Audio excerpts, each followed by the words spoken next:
welcome everyone. This is Minister Evelyn Minnie E of More Ministries, and I'm here today with you to encourage you. And this is Water Wednesday. We have another Water Wednesday, and I'm telling you, this is a good one. This is a good one. This is a challenging one. You know, we always give a challenging word. This is Ministers of Reconciliation, where we're coming to encourage you to be able to walk your best walk in the Lord Jesus Christ, because he has the kingdom set up for us. It is his good pleasure to give us the kingdom. This message is coming from, this is a water message, is coming from chapter 5 of John. This is when the man was at the pool of Bethesda. They were blind people, they were lame people, they were just people, and the water was stirring. And they said that every time the water was stirred, there was an angel that came and stirred the water. And when the angel came and stirred the water, whoever the first one that got in was the one who got healed.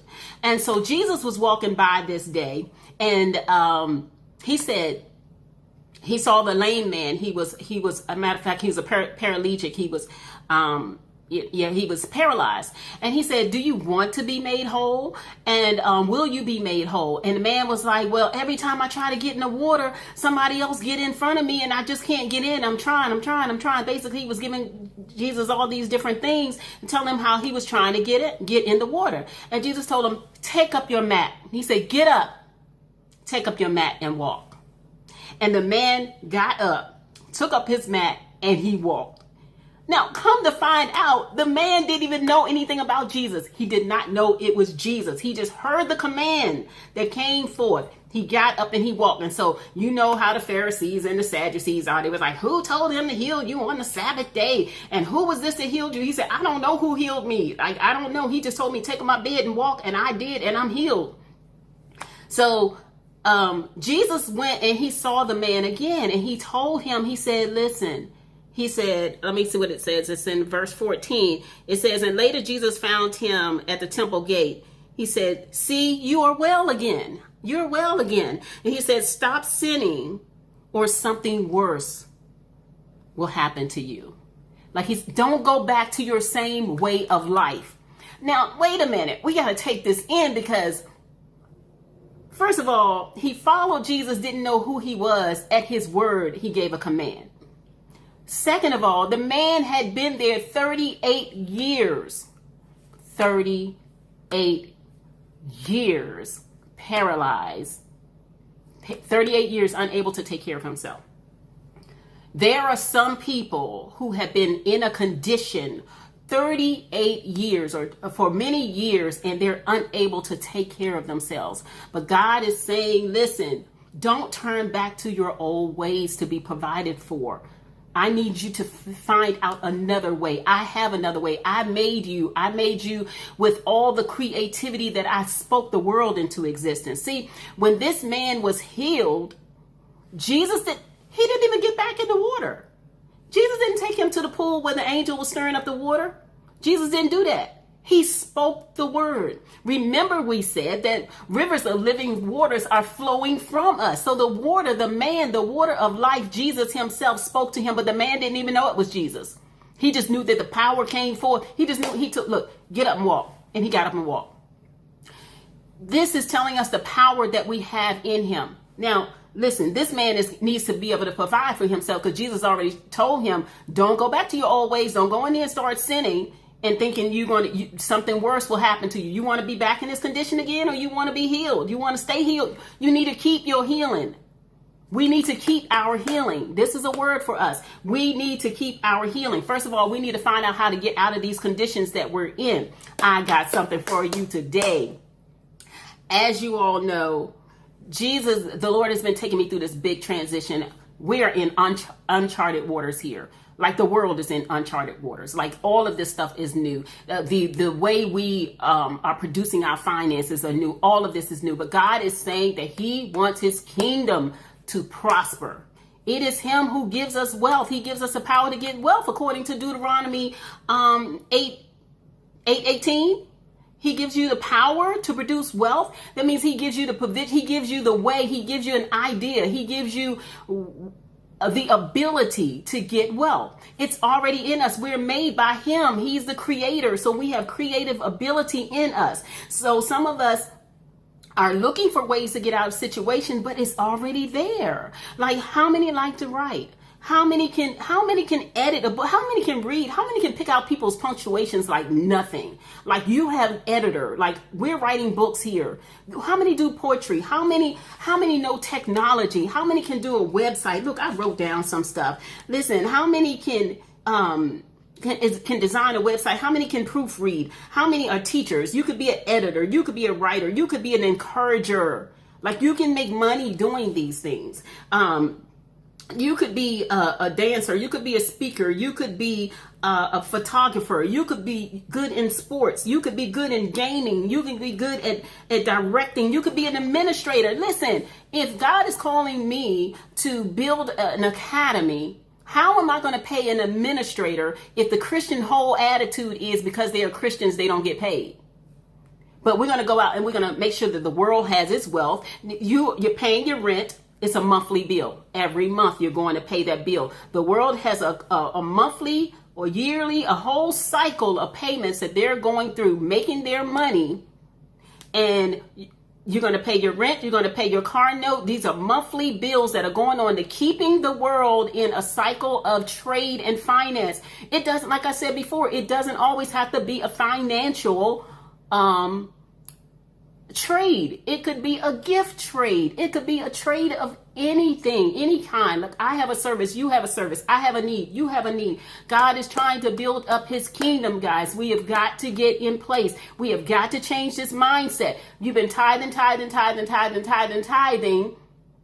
and then we're supposed to be getting. And I don't see a lot of people getting, but I see a lot of people giving.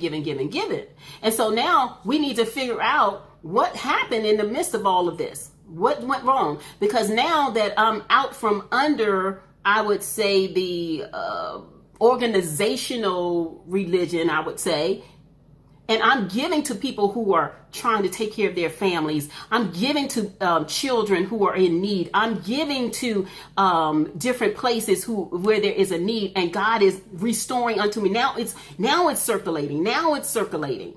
See? Something happened there. We got to get back into the kingdom mindset, because some people are sitting home trying to figure out how they're going to take care of their families. God has a way for you to take care of your family. Let me give you a testimony.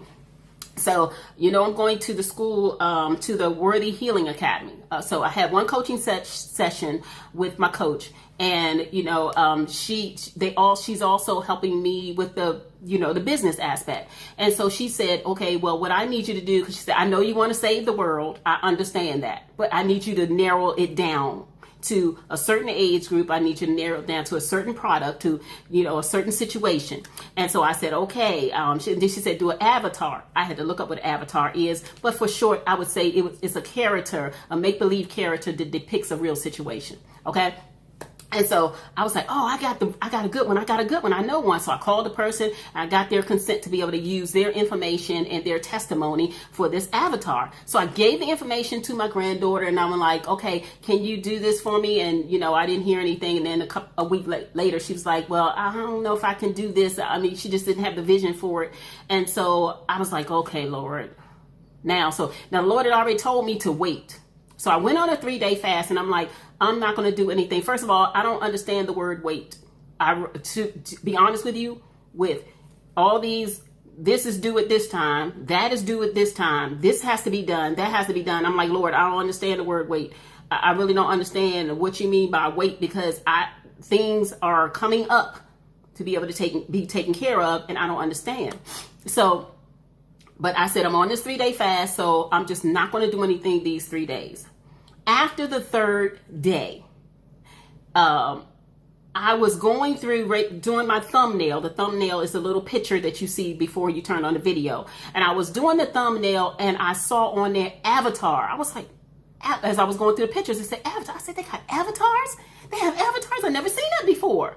And I went through and I found the avatar, and I started working through the things, and things just started coming really, really easy. Like, God has it. He just when he is telling us to wait, when he was telling me to wait, he was saying, stop going ahead of me. Slow down. While you are waiting, you could be taking care of the nutrition of your body. You could be making sure that other things are in order in your home. You could be researching some things. See, wait does not mean just stand still and do nothing. Wait just means stop focusing on all these different tasks all at one time and getting nothing done. You're going too far ahead of me. I have things that I'm putting in place ready for you to walk in, but you keep going ahead of me. Slow down. So I was asking, when I asked the Lord what he meant by wait, I was scrolling through another thing, and the girl had something up there, and she said, I said, Lord, how do you wait? And it said, one step at a time, God. And I was like, oh. And so that's when I just slowed my roll. And when I slowed my roll, I saw the thing that said avatar, and I put together this advertisement for one of my products. And I'm going to show it's 1 minute is 1 minute 18 seconds long. So just hold on one moment. I'm going to go ahead and play this for you so you can see what God did, because he's going to do the same thing for you. I'll be right back.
Okay, and so you saw that advertisement, right? God gave that to me. He gave that to me, and I finished it in like 2 nights, like after work or something, or the next day and Saturday. It was just done. It was just done. And that's what God means when he says, just wait for him. He wants you to prosper, okay?